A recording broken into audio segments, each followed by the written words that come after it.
අප විහාරස්ථානයේ මා ශිෂ්‍ය විහාරාධිකාරී මාදංගල රාහුල හාමුදුරන් වහන්සේ ඇතුළු ගරුතර මහා සංඝරත්නයන් අවසරයි. ඒ වගේම අද මේ අවස්ථාවට විශේෂයෙන් ආරාධනාවන් මත පැමිණි අපේ පාර්ලිමේන්තු මන්ත්‍රී අසිත නිරෝෂණ මැතිතුමන්, ඒ වගේම ගරු නගරාධිපතිතුමන්, උපනගරාධිපතිතුමන්, ඒ වගේම අප කඩුවෙල ප්‍රදේශයේ නියෝජනය කරන නාගරික මන්ත්‍රී අපේ අනුශාන්ත මැතිතුමන් ඇතුළු අප විහාරස්ථ දායක සභාව, ඒ වගේම විශාඛා කුලංගන සමිතිය ඇතුළු සියලුම පින්නතුනි, අද ඇත්තටම අපේ විහාරස්ථානයේට ඉතාමත්ම ඓතිහාසික දවසක් කිව්වොත් මා නිවැරදි. එක් පැත්තකින් ඔබ කවුරුත් ගම්වාසී හැම කෙනෙක්ම දන්නවා මෙවර 182 වෙනි වරට පවත්වනු ලබන පෙරහැර තමයි මේ පවත්වන්නට අපි සියලු කටයුතු සූදානම් වෙමින් පවතින්නේ. ඇත්තටම මම දැක්ක ඉතිහාසය තුළ විහාරස්ථානය තුළ විශාල සංවර්ධනයක් සිද්ධ කරපු කාලවකවානුවක් විදිහට මේ පෙරහැර අපිට සිහිපත් කරන්නට පුළුවන්. විහාරස්ථානයේ විවිධ අංගෝපාංග අලුතින් ඉදිකරමින්, ඒ වගේම විහාරස්ථානය ප්‍රතිසංස්කරණ කටයුතු ඉතාමත් ඉහළින් සිදු කරමින්, දැන් මේට සුළු මොහොතකට කලින් අපේ ධාතු මන්දිර පඩිපෙළ ප්‍රතිසංස්කරණය කරලා අපේ කසුන් ගුණවර්ධන මැතිතුමන් ඉතින් ඒ විවෘත කරන්නට යෙදුණා සවස් සන්ධ්‍යා සමයේ.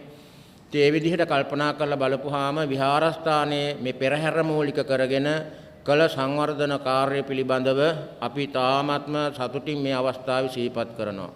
ඇත්තට මේ සඳහා විශේෂයෙන්ම මා සිහිපත් කරන්නට ඕන අපේ පොඩි හාමුදුරන් වහන්සේත්, ඒ වගේම අපේ තරුණ දායක පිරිස් හැම කෙනෙක්ම විශාල මහන්සියක් වෙහෙසක් අරගෙන අපේ වැඩිහිටි දායක මහතුරුන්ගේ තවවාද අනුශාසනා ඇතිව ඉතාමත්ම උනන්දුවෙන් මේ කාල සීමාව තුළ පුදුමාකාර කැපකිරීමකින් යුක්තව කටයුතු කරන්නට යෙදුණා. ඒ වගේම අද විශේෂයෙන් මෙවැනි ප්‍රවෘත්ති සාකච්ඡාවක් පවත්වන්නට කටයුතු සලස්වුනේ විශේෂ අරමුණක් මූලික කරගෙන. පෙරහැර වගේම මේ විහාරස්ථානයේට සුවිශේෂී අවස්ථාවක් ගෙන දෙන දවසක් තමයි අද. ඒ තමයි මට මතකයි මම වසර ගණනාවක ඉඳලා මේ විහාරස්ථානයේ පූජා භූමියක් බවට පත් කරන්නට සෑහෙන වෙහෙසක් මහන්සියක් ගත්තා. ඒ කාලවල පැමිණෙන නොයෙක් දේශපාලන පින්නතුන් සමගත්, ඒ වගේම රාජ්‍ය නිලධාරී හැම කෙනෙක් සමගමත් විවිධ ආකාරයේ සාකච්ඡා කරමින් මේ විහාරස්ථානයේ පූජා භූමියක් බවට පත් කරන්නට අවශ්‍ය කටයුතු පසුගිය කාලවකවානුව තුලම අපි අරගන්නට යෙදුණා. ඉතින් ඇත්තටම කියන්න සන්තෝෂයි මේ කඩුවෙල ආසනය තුල නවගමුව පත්තිනි දේවාලය හැරුණාම කඩුවෙල ආසනයට තියෙන එකම පූජා භූමිය තමයි මේ අපේ සංඝපිට්ටි පුරාණ විහාරස්ථානය. ඒක මං හිතන්නේ ගම්වාසීන් විදිහට ඔබ ගොඩාක් සතුටටපත් වෙන්නට ඕන අපේ විහාරස්ථානයත් පූජා භූමියක් බවට පත් වුණා කියන එක. අපිට අපි ඉදිරියේදී බලාපොරොත්තු වෙන රටේ ජනාධිපතිතුමා මගින් ලොකු උත්සවයක් පවත්වලා මේ කටයුතු සන්නස බාර දීමට, නමුත් අද ඒක සංකේතාත්මකව මේ පෙරහැර දවස ආරම්භ කරන දවසේ සංකේතාත්මකව එය පරිත්‍යාග කිරීමට තමයි මේ අවස්ථාව අපි යොදාගෙන තිබෙන්නේ. ඉතින් ඇත්තටම මෙහිදී මම විශේෂයෙන් සිහිපත් කරන්න ඕන මේ කෙටි කාල සීමාවක් තුළ අපේ අලුතෙන්පත් වුණු රජයේ විසින් මම වසර ගණනාවක් තිස්සේ ඇදගෙන ආපු ඒ කටයුතු ටික ඉතාමත් කෙටි කලක් තුළදී සිදු කර නිමාවටපත් කරගන්නට මං හිතන්නේ අපේ අසිත නිරෝෂණ මන්ත්‍රීතුමා ඇතුළු ඒ නව රජය අපිට විශාල සහයෝගයක් ලබා දුන්නයි කියන එකත් මූලිකව මේ අවස්ථාවේ සිහිපත් කරන්න ඕන. මොකද මේක වසර ගණනාවක් ගිය ගමනක්. ඒ ගමන ඉතාමත් කෙටි කාල සීමාවක් තුළ සිදු කරගන්නට අපිට ඒ ලැබුණු අනුග්‍රහය අපි විශේෂයෙන් ජනාධිපතිතුමා ඇතුළු අප ප්‍රදේශයේ නියෝජනය කරන ඒ දේශපාලන අධිකාරියට අපි බෙහෙවින්ම ස්තුතිවන්ත වෙන්නට ඕන. මේක මේ තරම් කාලෙකින් මොකද මේ විහාර ප්‍රදේශයේ තවත් විහාරස්ථාන කිහිපයක්ම මේ සඳහා යොමු වෙලා තියෙනවා. නමුත් තාමත් ඒ කටයුතු සිදු කරගන්නට අවස්ථාවක් උදා වෙලා නැහැ. ඉතින් ඒ නිසා අපි බොහෝම සන්තෝෂයි. මං හිතන්නේ දැන් විහාරස්ථානයේ ඊ타මාත්ම අංග සම්පූර්ණ පූජා භූමියක් කියන එකේ තේරුම අපි ගොඩක් මේ ඕනම් පවතින රජයකට ගොඩක් සම්බන්ධතාවයක් ඇති වෙනවා. ඒක දේශපාලන වශයෙන් නෙමෙයි රාජ්‍ය මට්ටමින් ඇති වෙන කාර්යයක්. ඉතින් ඒ නිසා ඒක විහාරස්ථානයේ පැරණිකම වගේම පෙරහැර පැරණිකම වගේම ඒ විහාරස්ථානයේ ඒ පූජා භූමිය වීම තුළ ඒකේ තවත් ඒ ගෞරවය තවත් වඩා වර්ධනය වෙනවා. ඉතින් මේ සඳහා නොඑක ආකාරයෙන් අප වෙච්ච ගොඩක් දෙනෙක් ඉන්නවා දේශපාලන අධිකාරී පැත්තෙන්. ඒ වගේම මා දන්න හඳුනන රාජ්‍ය නිලධාරීන් විශාල කැපකිරීමක් මේ වෙනුවෙන් සිද්ධ කරන්නට යෙදුණා. ඉතින් මේ විදිහට මම හිතන්නේ ඉතාමත්ම හැම දෙනාගේම උත්සාහය උනන්දුව මත තමයි. මොකද මට දවසක් බුද්ධදාස පූජා භූමියේ දෙපාර්තමේන්තුවේ එක් නිලධාරියෙක් කිව්වා හාමුදුරුවෝ කොහොමද මෙච්චර ඉක්මනට මේක කරගත්තේ කියලා. ඉතින් මොකද මේක එහෙම දෙයක් කරන එක හරි අපහසු කාර්යයක්. නමුත් කොහොම හරි අපිට පුළුවන්කම ලැබුණා අපිට වාග්ය උදා වුණා ඒ කටයුත්ත හැකි ඉක්මනින් සිදු කරගන්නට. ඉතින් ඒ නිසා අපිට විෂය දුන්න දායකත්වය තුළ තමයි අද අපිට සතුටින් මේ 182 වෙනි පෙරහැර ආරම්භ කරන දවසේ අපේ විහාරස්ථානයේ පූජා භූමියක් කියන එක ප්‍රකාශයට පත් කරන්නට ලැබුණේ ඒ සියලු දෙනාගේම ඒක රාශීත්වය තුළ. ඒ නිසා මම හිතන්නේ එහිදී අපි විශේෂයෙන් මේ අපිට සහයෝගය දුන්න හැම දෙනාටම මම ස්තුතිවන්ත වීම මගේ යුතුයකමක් බවට පත් වෙනවා. මොකද මේවා නිකම්ම ඉඳගෙන කරන්න පුළුවන් කටයුතු නෙමෙයි. අපිත් උත්සාහය අපිත් උනන්දුව ඒ හැම දෙයක්ම නිසා තමයි අද අපිට අපේ විහාරස්ථානයේ මෙතරම් පැරණි වසර 1843 ආරම්භ වෙච්ච මේ විහාරස්ථානය මේ ඒ පෞරාණිකත්වයේ රැකගනිමින් පූජා භූමියක් බවට පත්වීම මං හිතන්නේ අපේ තිලාන් මහත්මයා කිව්ව නිහල් මහත්මයා කිව්ව විදිහට මන් තරම් සතුටු වෙන කෙනෙක් තවත් ඇත්තේ නැහැ. මොකද මම දන්නවා ඒ වෙනුවෙන් කැපවිච්ච ආකාරය ක්‍රියා කරපු ආකාරය පිළිබඳව. ඉතින් ඒ නිසා මම ඒ කටයුතු පිළිබඳ මමත් පෞද්ගලිකව අවංකවම සතුටටපත් වෙනවා. මොකද මා විහාරස්ථානයේ රාජකාරී කටයුතු කරන්න පටන් ගත්ත දා ඉඳලම මගේ ඒකායන බලාපොරොත්තුව තිබ්බේ මේ විහාරස්ථානයේ දියුණුවටපත් කරලා ප්‍රදේශවාසීන්ට පමණක් නෙමෙයි රටවාසීන්ට පමණක් නෙමෙයි ලෝකයටම යම් සේවාවක් කරන්න පුළුවන් විහාරස්ථානයක් ඇති කරන්නට ඕනෑ කියන හැඟීම තමයි මගේ මුල ඉඳලම තිබ්බේ. ඒ නිසා අපි ඒ සඳහා විවිධ දේවල් අපි සිද්ධ කරනවා. විශේෂයෙන් තක්ෂිලා මහ පිරිවෙනක් කියන්නේ අද මේ ප්‍රදේශයේ පමණක් මේ ලංකාවේ නොයෙක් ප්‍රදේශවල පොඩි හාමුදුරුවෝ අධ්‍යාපනය ලැබමින් ඒ වගේම විස්ඩම් ඉංග්‍රීසි දහම් පාසලෙන් හොඳ ඉංග්‍රීසි මාධ්‍යයෙන් දහම් අධ්‍යාපනය ලැබමින් ඒවා ජාත්‍යන්තරය කරා යොමු කරන්න පුළුවන් දරු පිරිසක් ශිෂ්‍ය පිරිසක් ඇති කරන්නට අපිට අවස්ථාවේ හැකියාව සැලසීලා තියෙනවා. ඒ අංශයෙන් කල්පනා කරලා බලපුවාම මම නිතරම කියන එකක් තමයි මේක ආගමික සිද්ධාස්ථානයක් පමණක්ම නෙවෙයි මේක සංස්කෘතික සිද්ධාස්ථාන මධ්‍යස්ථානයක් අධ්‍යාපනික මධ්‍යස්ථානයක් ආගමික මධ්‍යස්ථානයක් කියන මේ හැම අංශයකින්ම සමන්විත වූ විහාරස්ථානයක් බවට දැන් පත් වෙලා තියෙනවා. ඒ නිසා ඒවා ඉදිරි කටයුතු සිද්ධ කර ගැනීමටත් අවශ්‍ය ඉතාමත්ම හොඳ ශිෂ්‍ය රත්නයක් මා ඇති කරලා තියෙනවා. අපි රාහුල පොඩි හාමුදුරුවොත් මං වගේම ඊටත් වඩා හොඳින් අපේ මේ පිරිසත් සමග දායක පිරිසත් සමග ඒකාබද්ධ වෙලා විහාරස්ථානයේ තවත් දියුණු කරන්නට ඕනෑ කියන උන්වහන්සේගේ අලුත් අදහස් නියෝජනය කරමින් විහාරස්ථානයේ දියුණු පමුණු කරන්නට ශාල කැපකිරීමක් මේ අවස්ථාව වෙනකොට විහාරස්ථානය තුල රැගෙන තියෙනවා. ඒ නිසා මම මේ අවස්ථාව දීර්ඝ අනුශාසනාවක් කරන්න බලාපොරොත්තු වෙන්නේ. පෙරහැර පිළිබඳව මා නිතර රැස්වීම් වලදී පෙරහැරේ ඓතිහාසිකත්වය පිළිබඳව පෙරහැරේ වටිනාකම පිළිබඳව මා නිරතුරුවම මා සාකච්ඡා කරලා තියෙනවා කතා කරලා තියෙනවා. ඒ නිසා ඒවා පිළිබඳව ගම්වාසීන් වගේ මේන් පැමිණලා ඉන්න හැම කෙනෙක්මත් ඒ පිළිබඳව ඉතා හොඳින් දන්නවා. ඒ නිසා මම මේ පිළිබඳව පෙරහැර පිළිබඳව අපිට තව දින 9ක් තියෙනවා. ඉතින් ඒ දින 9 තුල අපිට පෙරහැර සම්බන්ධව කතා කරන්න පුළුවන්. අපිට ලොකු අවස්ථාවක් අවශ්‍ය වෙලා තිබ්බේ අද මේ විහාරස්ථානයේ ඓතිහාසික වශයෙන් වැදගත් වූ ඒ පූජා භූමිය ප්‍රකාශයට පත් කිරීම අද උදේ තමයි ගැසට් කරලා අපිට ඒ ගැසට් එක ඊයේ ඇමතිතුමා අස්සම් කරලා ඒ ගැසට් එක අද තමයි ලැබුණේ. ඒ නිසා ඒක තමයි අපේ මේකේ මේ රැස්වීමේ ප්‍රධාන අරමුණ බවට පත් වෙන්නේ. ඒ නිසා අපි කල්පනා කරනවා ගම්වාසීන් හැම කෙනෙකුටම අපි සිහිපත් කරනවා තව තවත් ඔබ විහාරස්ථානට ලං වෙලා සමීප වෙලා තවත් විහාරස්ථානයේ තුල යම්කිසි දෙයක් තියෙනවා නම් අපි පොඩි හාමුදුරුවොත් එක්ක ඒකාබද්ධව ඒ විහාරස්ථානයේ දියුණු පමුණු කරමින් විහාරස්ථානයේ දියුණු පමුණු කරනවා වගේම තමන්ගේ ආධ්‍යාත්මික තත්ත්වයක් ගොඩනගා ගනිමින් කටයුතු කරන ලෙස ඉල්ලා සිටිමින් මේ පින්කම සඳහා මේ පූජා භූමි පින්කම සඳහා සහයෝගය ලබා දුන් අපේ දේශපාලන අධිකාරියේ ඒ වගේම පරණ දේශපාලන අධිකාරියේ හැම දෙනාටමත් ඒ වත්මන් දේශපාලන අධිකාරියේ කටයුතු කරන ඒ ජනාධිපතිතුමන් ඇතුළු ඒ හැම දෙනාටමත් ඒ බුදු ශාසන අමාත්‍යාංශයටත් ඒ වගේම ඒ සඳහා කටයුතු කළ ක්‍රියාත්මක වූ මා හිතවත් මගේ ඒ රාජ්‍ය නිලධාරීන්ටත් මම මේ අවස්ථාවේ කෘතඥ වෙනවා අපිට ඉක්මනින් මේ අවස්ථාව සලසා දීම පිළිබඳව එන හැම දිනාටම තෙරුවන් සරණයි.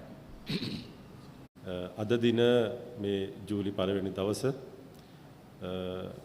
කඩුවෙල පුරවැසියෙක් විදිහටත් ඒ වගේම මේ සංඝපිට්ටි පුරාණ විහාරස්ථානයේ මේ විහාර පරිශ්‍රයේ දුවපැන ඇවිදලා මේකේ දහම් පාසලේ අපි අකුරු කරලා මෙතන වැඩවසන අපේ කනංගම නායක ස්වාමීන් වහන්සේ කනංගම නායක ස්වාමීන් වහන්සේගේ නායකත්වයේ යටතේ මේ දහම් පාසලේ ශිෂ්‍යයෙක් විදිහට ඉගෙනගෙන මේ දේශපාලන ජීවිත අපි ගොඩනගාගෙන මිනිසෙක් විදිහට පොළවේ පහ ගාලා ජීවත් වෙන ජීවිතයක් අපි අත්පත් කරගත්තු මේ බිමේ ඉඳලා අපට මේ විහාරස්ථානය වෙනුවෙන් අපට පැවරිච්ච යම් ඓතිහාසික කාර්යභාරයක් ඉටු කිරීමට අවස්ථාව සැලසීමත් මගේ ජීවිතයේ වාග්යක් ලෙස සලකනවා අද දවස.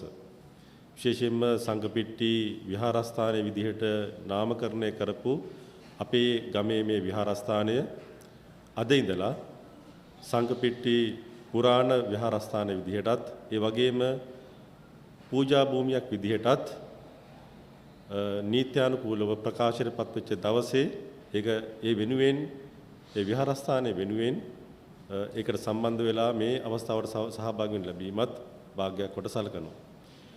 අද අපි විශේෂයෙන් මේ මාධ්‍ය හමුව කැඳවන්න තීරණය කළේ දායක සභාව විදිහටත් විහාරස්ථාන විදිහටත් එහා සම්බන්ධ වෙච්ච බාහිර පාර්ශවයන් විදිහටත් එක් පැත්තකින් පූජා භූමියක් විදිහට ප්‍රකාශයට පත්වෙච්ච දවස මේ රටේ ජනතාවටත් විශේෂයෙන්ම කඩුවෙල ජීවත් වෙන සියලුම පුරවැසියන්ටත් ඒ සතුට මේ රටේ ජනතාව සහ කඩුවෙල ජනතාවත් එක්ක බෙදා ගන්න. ඒ වගේම අද දින ආරම්භ වෙන අපේ සංඝපිට්ටි පුරාණ විහාරස්ථානයේ 182 වෙනි ධාතු පූජා මහා පෙරහැර ආරම්භ වෙන දවස දින 9ක පෙරහැර කාර්යයකින් සිද්ධ වෙන මේ ඓතිහාසික සංස්කෘතික මංගල්‍ය ප්‍රකාශයට පත් කිරීමත් තමයි මේ මාධ්‍ය සාකච්ඡාවේ මූලික අරමුණ. ඒ වෙනුවෙන් දේශපාලන අධිකාරී විදිහට අපට දායක වෙන්න ලැබීමත් ඒ සඳහා ප්‍රවස්තාව සලසා දීම පිළිබඳවත් නායක ස්වාමින් වහන්සේ ප්‍රධාන සියලුම ස්වාමින් වහන්සේලාටත් ඒ වගේම දායක සභාවටත් අපි ස්තුතිවන්ත වෙනවා. විශේෂයෙන්ම කඩුවෙල කියලා කිව්වට පස්සේ අපි රට තුල කතාබහට ලක් වෙන ප්‍රදේශයක්, ඉතා විශාල ජනගහනයක් ජීවත් වෙන ප්‍රදේශයක්, සැලකිය යුතු සිදුවීම් ගණනාවක් සිදුවෙන ප්‍රදේශයක්. ඒ නිසා මේ කඩුවෙල කියන එක අපට බලය ලැබිච්ච මේ කාලවකවානුව තුල අපගේ අපේක්ෂාව තමයි කඩුවෙල සන්නාමය, කඩුවෙල කියන නාමය ජාතික තලයටත් එතනින් එහාට ඔසවා තබන්න පුළුවන් බොහෝ සංස්කෘතික අංග තියෙන බිමක් විදිහට අපි හඳුනාගෙන තිබෙනවා කඩුවෙල. නිසා ජාතික තලයෙන් එහාට ජාත්‍යන්තර තලයටත් අපේ රටේ මේ කඩුවෙල ආසන තුල තියෙන බොහෝ දේවල් ඉහළට ගෙන යාම තමයි අපේ අපේක්ෂා බවට පත් වෙන්නේ. ඒ නිසා ඒ වෙනුවෙන් අපි හඳුනාගත්තු ප්‍රධාන පූජා භූමියක් විදිහට අද කොතලාවල සංඝපිට්ටි විහාරස්ථානයේ පත් වෙලා තිබෙනවා. ඒ නිසා අපි ඉගෙනගත්තු හැදී වැඩිච්ච මේ බිම ජාතික තලයටත් එතනින් එහාට ජාත්‍යන්තර තලයටත් ඔසවා තබන්න පුළුවන් මට්ටමට ගෙන එන්න තමයි අපේ අපේක්ෂා බවට පත් වෙන්නේ. ඒ නිසා වසර 200කට ආසන්න ඉතිහාසයක් තියෙන බිමක ඉඳලා ඒ වසර 182ක් අඛණ්ඩව පවත්වාගෙන ආපු පෙරහැර සංස්කෘතියක ඉඳලා ධාතු පූජා පෙරහැරක අභිමානවත් ප්‍රදේශයේ වාසියෙක් විදිහට තමයි අපි මේ කාර්යයට සම්බන්ධ වෙන්නේ. ඒ නිසා රටේ ජාතික තලයට ඉහළට එසවිලා තිබෙන මෙවැනි සංස්කෘතික මංගල්‍යයන් විශාල ප්‍රමාණයක් අපේ රටේ තිබෙනවා. නමුත් මේ විහාරස්ථානයේ අපේ ගමේ විහාරස්ථානයේට මෙතරම් ඉතිහාසයක් තියෙන සංස්කෘතික මංගල්‍යයන් තියෙන ඉතාමත් කිහිපයයි. නමුත් අපට හිමි විය යුතු මේ ඓතිහාසික වටිනාකම ජාතිකවත් ජාත්‍යන්තරවත් මෙතෙක් ඉතිහාසය අපට ලබා ගන්න බැරි වෙලා තිබෙනවා. ඒ නිසා අපේ එකම අභිලාෂය තමයි මේ ඓතිහාසික උරුමයකට නෑකම් කියන මේ බිම මේ ධාතු පූජා පෙරහැර ජාත්‍යන්තර තලයට ඔසවා තබන එක. ඒ නිසා අපි ඒක මේ පෙරහැරෙන් අපිට යම් තාක් දුරකට අපිට ආරම්භ කරන්න පුළුවන් වෙයි. මේ අද අපි ආරම්භ කරන මේ කාර්යය ඉඳලා අපට ඉදිරි කාල පරිච්ඡේදය තුල අපිට තවත් වේගයෙන් ඒ කාර්යයට සාධාරණ කිෂ්ඨ කරන්න පුළුවන් කියලා අපි විශ්වාස කරනවා. අපි හඳුන්නේ අපි දැනටමත් ගිය සතියේ තිබුණු කඩුවෙල ප්‍රාදේශීය ලේකම් කාර්යාලයේ තිබුණු සම්බන්ධීකරණ කමිටුවේදී සම්බන්ධ කමිටු සභාපතිවරයා විදිහට යෝජනාවක් සම්මත කළා. 1562 පෘතුගීසින්ට එරෙහිව අපේ රටේ බියරවදාර ජනතාව විශේෂයෙන් මේ කඩුවෙල බිම් කරගෙන ජීවත් වෙච්ච මේ කැලණි මිටියාවතේ ජීවත් වෙච්ච රාජසිංහ රජතුමත් එක්ගේ නායකත්වයෙන් සිදුවෙච්ච ඓතිහාසික බිම මුල්ලේරියා සටන සිදුවෙච්ච මුල්ලේරියා වැව් ප්‍රදේශය දැනට ඉතිරිලා තියෙන ප්‍රදේශයක විශාල විදිහට ඒ ඉඩම් විවිධ පුද්ගලයන්ගේ ග්‍රහණයට ගොදුරු වෙලා තිබෙනවා. මේ ඓතිහාසික බිම ඒ කියන්නේ විදේශ ආක්‍රමණික ජාතියක් ඒ වෙනකොට ලෝකයේ තුල අත්පත් කරගත්තු දැවැන්තම පරාජය අත්කළ දෙන්න සමත් වෙච්ච ඓතිහාසික බිම අපට අහිමි වෙලා තිබෙනවා. ඒ නිසා පහුගිය සම්බන්ධීකරණ කමිටුවේදී ඒ මුල්ලේරියා සටන සිදුවෙච්ච ඓතිහාසික බිම මිනින්දෝරු දෙපාර්තමේන්තුව ලබා මැනුම් කටයුතු කරලා ඒ ඓතිහාසික බිමේ ඉතුරුලා තියෙන බිම් කඩ සංරක්ෂණය කරලා අනාගත පරම්පරාවට දායක කරන්න යෝජනාවක් අපි සම්මත කළා. ඒකත් අපිට මේ කඩුවෙල කියන සන්නාමය ජාතික තලයට ජාත්‍යන්තරයට ගෙනන්න පුළුවන් තැන. ඒ වගේම තමයි කොරතොට කඳුවැටි ආශ්‍රිතව අපි දන්නවා 1562 මුල්ලේරියා සටනට නායකත්වයේ දුන්නු ප්‍රධානම රණශූරයන් පිරිසක් තමයි අංගම්පොර කලා ශිල්පීන් කියලා කියන්නේ. ඒ නිසා ඔවුන්ගේ බිම කොරතොට ආරච්චිවරුන් විදිහට තමයි ඔවුන් මේ 562 මේ ඓතිහාසික සටනට සම්බන්ධ වෙන්නේ. ඒ නිසා අපට නැවත අවශ්‍යයි ඒ ඓතිහාසික රණවිරුවන්ගේ රණශූරයන්ගේ බිම නැවත ඔවුන්ට ලබා දෙන්න. ඒ නිසා අපි බස්හර පළාත් සභාවේ අපේ ගරු ආණ්ඩුකාරතුමත් එක්ක සාකච්ඡා කරමින් තිබෙනවා. කොරතොට කන්ද ආශ්‍රිතවත් මේ රණශූරයන්ගේ බිම නැවත ඔවුන්ට ශිල්ප ලබා දෙන මධ්‍යස්ථානයක් බවට මේ කොරතොට කඳුවැටිය මස්තිස්කයේ ගොඩනගන්න. ඒ නිසා මේ කඩුවෙල සන්නාමය ඉහළට ඔසවන්න අපට තියෙන අවස්ථා ගොඩාක් තිබෙනවා. ඒ නිසා අපි පළමු බිම තමයි මේ සංකපිට්ටි භූමිය. සංකපිට්ටි රජමහා මේ පුරාණ විහාරය අපට ඒක තියෙන වැදගත්ම බිමක්. ඒ නිසා මේ 182 වෙනි ධාතු පූජා පෙරහැර සිදුවෙන මේ ඓතිහාසික අවස්ථාවේ ඒ පෙරහැර මංගල්‍ය ආරම්භ වෙන්න පියවර තියෙන පළවෙනි දවසේ ඒ වෙනුවෙන් ඒ විහාරස්ථානයේ පූජා භූමියක් ලෙස ප්‍රකාශයටපත් කිරීමත් ඒ වගේම ඒ වෙනුවෙන් අපට දක්වන්න පුළුවන් දායකත්වය ලබා දීමත් වෙනුවෙන් තමයි අපේ දායකත්වය මේ අවස්ථාවේ තියෙන්නේ. ඒ නිසා මේ බිමේ හැදී වැඩිච්ච පුරවැසියෙක් විදිහට ඒ සඳහා මම වාග්යවන්ත වුණා ඒ කාර්යයට සම්බන්ධ වෙන්න.